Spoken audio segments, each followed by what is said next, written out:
If I asked you what wealth is, what would come to your mind? For most of us, the answer is almost automatic, a reflex conditioned by the culture in which we live. Wealth is a number with many zeros in a bank account. It is the possession of goods, real estate, luxury. It is the freedom not to worry about bills, to travel the world, to have access to the best that money can buy. And for years, that was my only definition of wealth. It was my guiding star, my ultimate goal. I have lived my life in a relentless search for this form of wealth. Every decision, every extra hour, every sacrifice was a deposit in a future account of happiness that I believed material wealth would bring me. I was a treasure hunter, always with the map in hand, running towards the next X that would mark the place of another achievement, another step on the ladder of success. But there was a cruel paradox in this hunt. The more I acquired, the poorer I felt. Each achievement was followed by a momentary void and, soon after, by the vision of a new treasure, even greater and more distant, that I had to pursue. I lived in a state of perpetual insufficiency, believing that happiness was always in the next paycheck, the next promotion, the next acquisition. And it was at the height of this search, at a time when, externally, things seemed to be on the right track, that I came across the deepest sense of poverty I had ever known. It was a poverty of the soul, and it was in this desert, in this place of profound spiritual scarcity, that I stumbled, almost by accident, upon the source of true wealth. It was not a new investment strategy, nor a miraculous business opportunity. It was something much simpler, quieter, and at first almost silly. It was the practice of gratitude. Today I want to tell you how this force, which I have always disdained as a self-help cliché, became the most pragmatic and powerful tool that led me to a richness I never imagined possible. Before I can understand the richness that gratitude has brought me, it is necessary to understand the nature of the poverty in which I lived. It was not a poverty of resources, but a poverty of perception. My mind had been trained, by years of social and personal conditioning, to function as a flaw detector, a scanner of insufficiency. I looked at my life, and like a ruthless editor, my eyes ignored the well-written sentences to focus only on the typo. This scarcity mentality manifested itself in subtle and devastating ways. When I looked at my body in the mirror, I didn't see the health, the strength, the miracle that allowed me to walk, breathe, and live. I saw only the flaws, the small imperfection in my skin, the pounds I thought I needed to lose, the signs of time that I struggled to reverse. When I looked at my house, I didn't see the shelter, the comfort, the sanctuary that it was. I saw the sofa that needed to be changed, the wall that needed a new painting, the decorative object that my neighbor had. And I didn't. At work, this mindset was a driver of anxiety. Each successfully completed project was not a source of satisfaction, but only temporary relief from pressure, immediately replaced by the anxiety of the next challenge. I didn't celebrate my achievements. I would cross them off an endless list and immediately focus on the next goal. My colleagues were not seen as partners, but as points of comparison. Their success, rather than inspiring me, often brought me a twinge of envy, painful reminder of what I had not yet achieved. This way of living is like walking through a magnificent garden wearing glasses that only allow you to see the weed. The garden may be blooming, full of color, life, and beauty, but your experience is one of constant frustration and work to be done. The problem is not in the garden. It is in the lens through which you see it. The cost of this poverty of perception was immense. The first was chronic anxiety. Living in a state of constant lack means that your nervous system is always on alert. You're always struggling, always striving, always afraid that you won't have enough, that you're not enough. Peace becomes an abstract concept, something that may happen in the future, when you finally achieve all your goals. But the when never comes because the finish line is always moving. The second cost was the inability to enjoy the present. My mind was so focused on what would come next that I became a tourist in my own life. I was physically present at family dinners, at gatherings with friends at leisure time, but my mind was elsewhere, planning, worrying, calculating the next step. Life was happening all around me, but I was too busy making plans for it. The third and most painful cost was the impact on my relationship. Gratitude is the foundation of love and connection, and I was ungrateful. I took people for granted. I focused on the small flaws and forgot about the immense qualities. I expected others to fill my emptiness, an impossible task that generated resentment and disappointment. I could not truly appreciate the love that was offered to me because I was too busy looking for a more perfect, more idealized form of love. I was poor in affection, not because it didn't exist, but because I was unable to receive it. My transformation did not begin in a moment of abundance, but in the exact opposite. It was in a period of particular difficulty where my sense of lack was at its peak. A professional crisis had shaken my finances, and the failure narrative my mind was deafening. I was at the bottom of my scarcity mentality. It was at that moment that, out of sheer desperation, I decided to try something different. I had read about the practice of gratitude somewhere, and I had always dismissed it as a naive platitude, a wishful thinking that ignored the real problem. How can I be grateful when everything is falling apart? I thought. But at that point, I had nothing to lose. My approach of fighting, worrying, and focusing on the problem was clearly not working. So I made a deal with myself. I took an old notebook and committed to a 30-day experiment.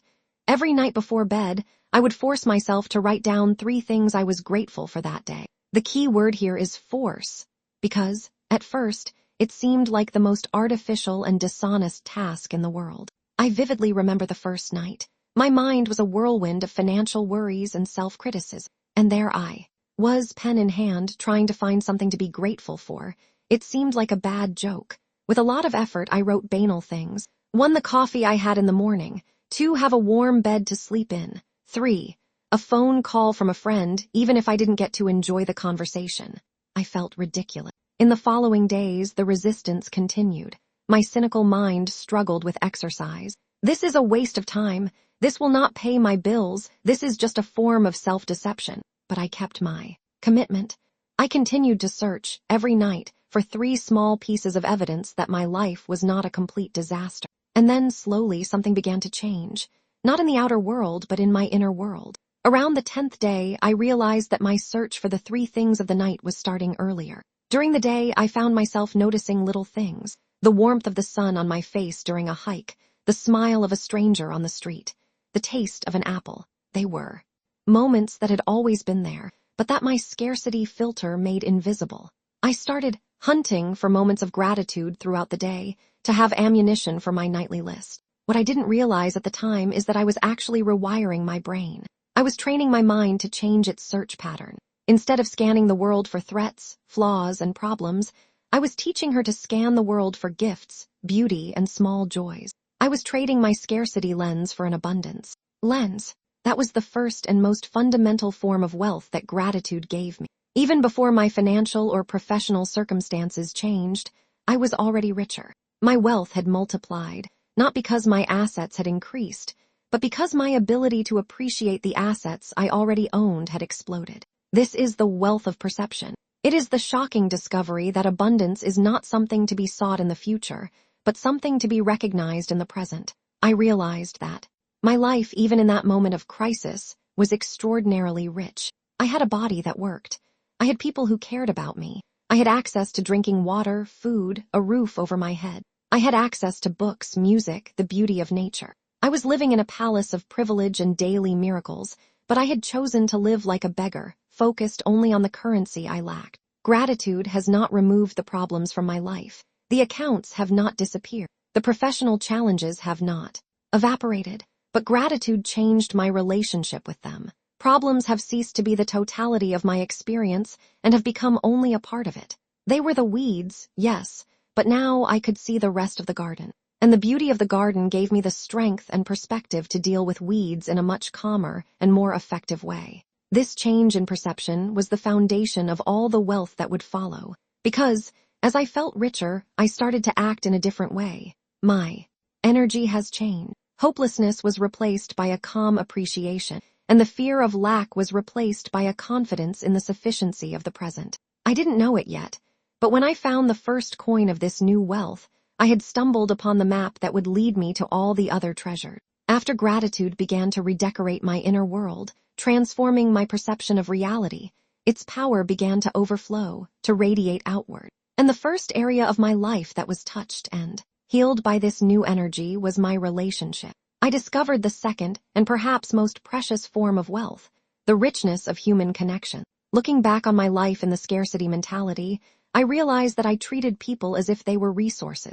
I unconsciously evaluated them for what they could offer me: support, status, distraction, validation. My appreciation for them was conditional and transactional. I focused on their flaws, on the times they disappointed me, on the needs they didn't meet. I kept a mental score of mistakes and successes. As a result, My relationships, even the closest ones, were fragile. It lacked the mortar of genuine appreciation to make them solid. The daily practice of gratitude began to change this in a fundamental way. My nightly exercise of listing 3 things naturally expanded. I started to include people on my list. I'm grateful for the patience my mom had with me today. I am grateful for the joke that my colleague made that eased the tension of the meeting. I'm grateful for my friend who just listened to me without judging me. This simple act of noticing and recording the goodness and qualities of others was revolutionary. I began to see the people in my life not for what they lacked, but for the immense wealth they already brought. I began to appreciate the small gestures, the character traits, the simple presence of them. The lens that once only saw flaws was now adjusted to see beauty. And then I took the next step, began to express this gratitude. One of life's greatest silent tragedies is unexpressed gratitude. We feel it, but we don't speak. And what is not spoken is often not felt by the other. I began to transform gratitude from a passive feeling to a communicative action. A simple, thank you for existing in my life.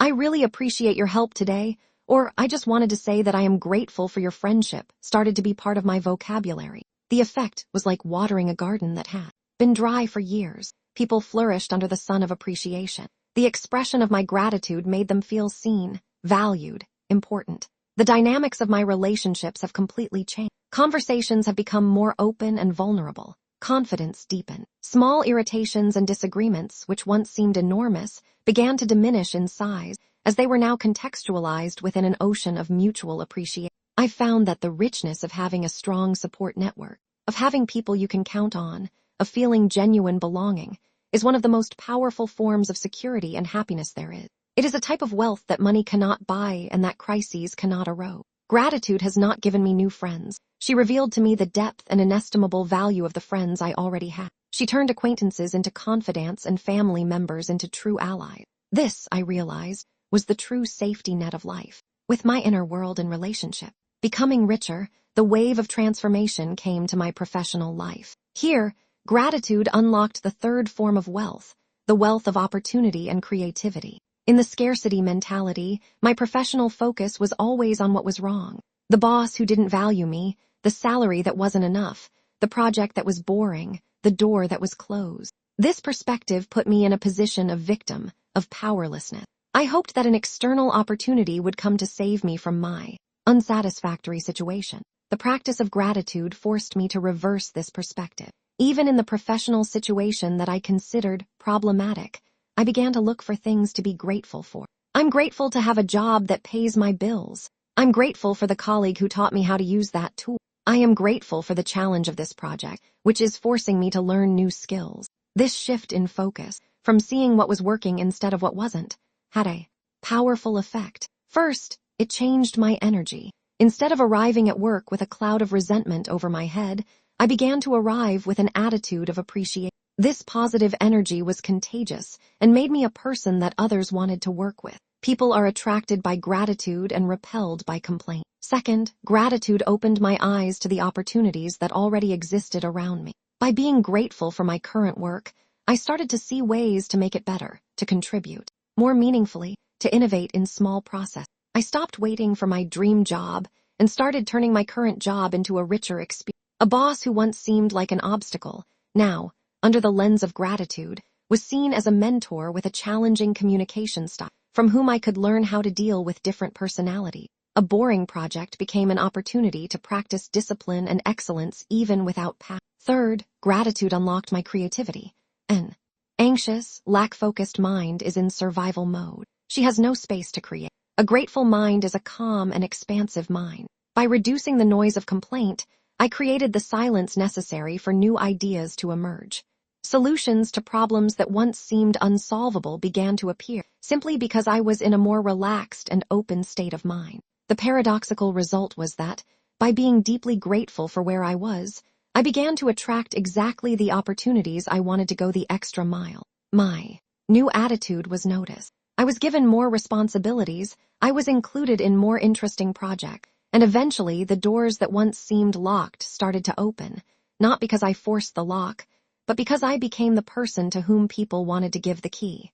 The wealth of opportunities came not from frantic searching, but from deep appreciation. And that brings me to the form of wealth that we all associate with the word financial wealth. For years, I pursued her directly. I believed that the path to prosperity was to focus on money, think about money, work for money. Gratitude has shown me that this is the slowest and most painful path. She taught me that financial wealth is, more often than not, a byproduct, a natural consequence of a life rich in other areas. First, gratitude healed my relationship with money. In the scarcity mentality, money was a source of fear. Fear of not having enough, fear of losing what I had. Gratitude taught me to be grateful for the money I already had, no matter how small. To be grateful for the electricity bill I could afford, for the food I could buy. This appreciation replaced fear with a sense of sufficiency. And when you feel enough, you make much smarter financial decisions. The need to buy things to fill an emotional void has decreased dramatically. I stopped using consumption as a crutch for my dissatisfaction. Naturally, I began to spend less, save more, and invest more wisely, not out of fear, but out of a desire to take good care of the resources I appreciate. Second, as I mentioned, gratitude has made me more valuable professional. By working with a spirit of appreciation and service, rather than a spirit of what's in it for me, the quality of my work has increased. I became more focused on the value I delivered to my customers and my company. And the market invariably rewards value. The promotions and raises that I longed for in the past, and that never came, began to happen naturally. Recognition of the value I was creating. Third, gratitude has given me the patience and resilience needed to build long-term wealth. Impatience seeks quick gain, the scheme, the shortcut. Gratitude gives you the strength to follow a solid plan, to invest consistently, to build something of value brick by brick, enjoying every step of the process. The big revelation was this. I stopped chasing money and started cultivating gratitude. And as a result, my financial situation has flourished like never before.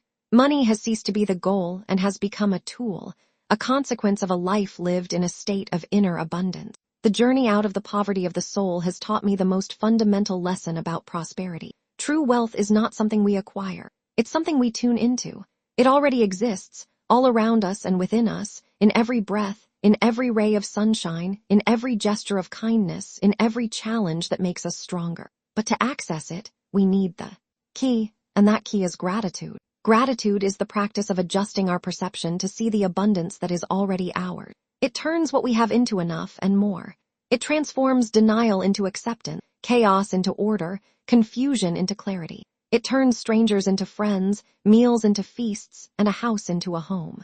The wealth that gratitude has brought me is not kept in a safe. It's in the peace I feel when I wake up, in the depth of my relationship, in the joy I find in my work, and in the serene confidence that, no matter what, I already have everything I need to be happy, right here and now. I don't ask you to believe me.